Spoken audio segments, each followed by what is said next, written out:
वित्त मंत्री जी ने जो बजट पेश किया है वो राजस्थान की जनता के साथ धोखा है, छलावा है, न लेखानुदान है न बजट है। पेश लेखानुदान करना था, लेकिन लोकसभा चुनावों को देखते हुए कुछ उसके अंदर तड़का डालने के लिए कुछ घोषणाएं की हैं। मैं ये कहना चाहूंगा और पूछना चाहूंगा, ये लोग कह रहे थे राज में आते ही डीजल पेट्रोल के ऊपर जो सेस है उसको हम हटाएंगे, लेकिन इन लोगों ने नहीं हटाया। जिसके लिए उम्मीद कर रहे थे, सब लोग बड़ी उम्मीद कर रहे थे कि आज डीजल पेट्रोल पे जो सेस वेट जो लगा हुआ है उसको सरकार कम करेगी, लेकिन उसको कम नहीं किया। केजी से पीजी तक की शिक्षा फ्री करने की बात कर रहे हैं।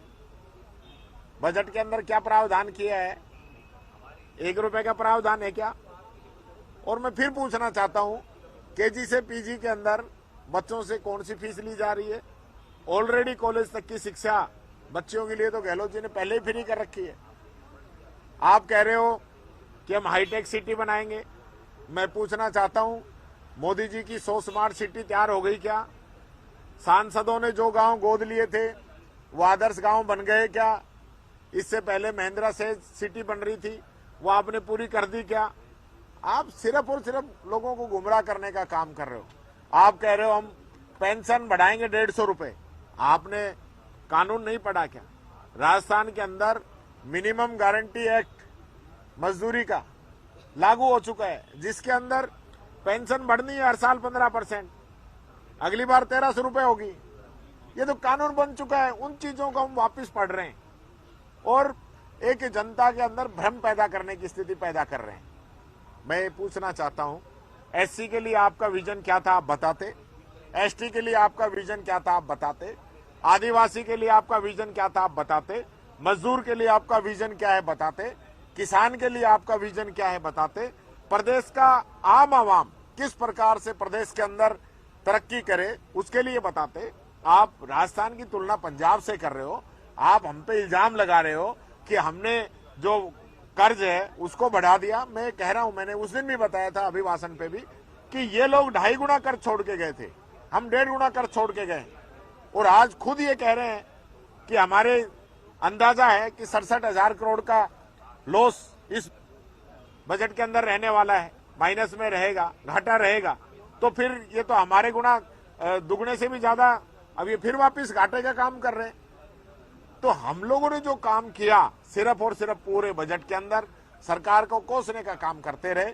कोई विजन नहीं, कोई प्रदेश को आगे बढ़ाने का कोई खाका तैयार नहीं कर रहे।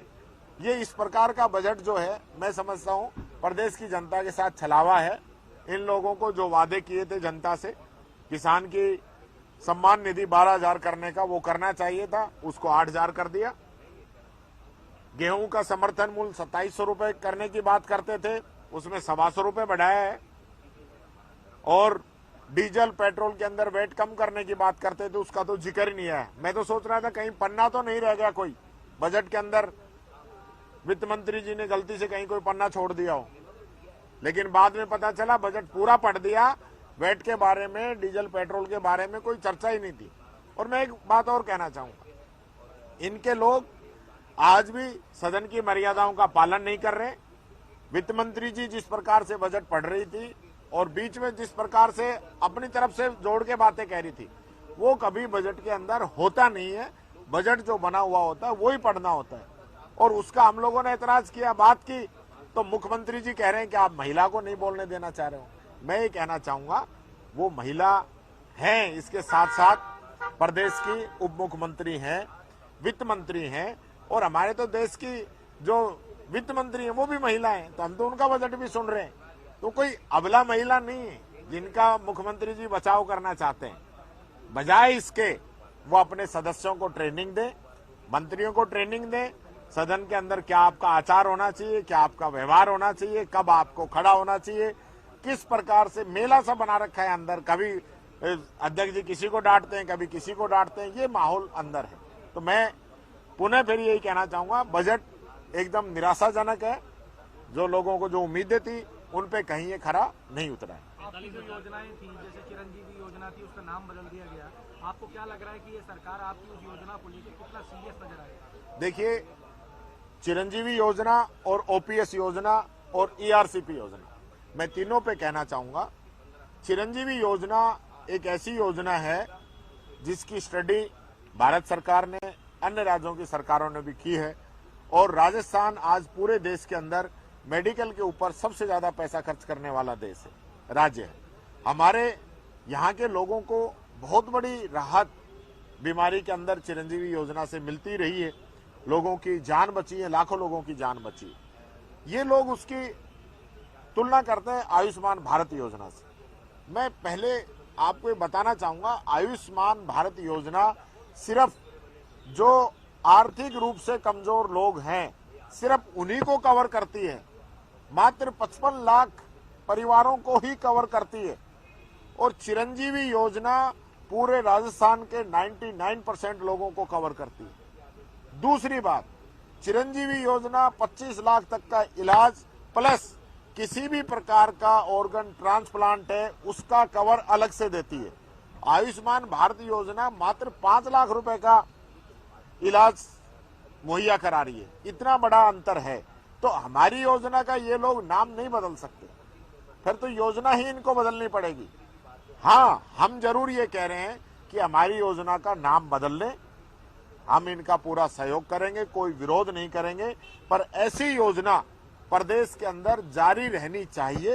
ये प्रदेश के गरीब लोगों का, मिडिल क्लास लोगों का, मजदूरों का एक बहुत बड़ा फायदा करती है, लोगों की जिंदगी बचाती है। दूसरी बात मैं करना चाहूंगा ओपीएस पे।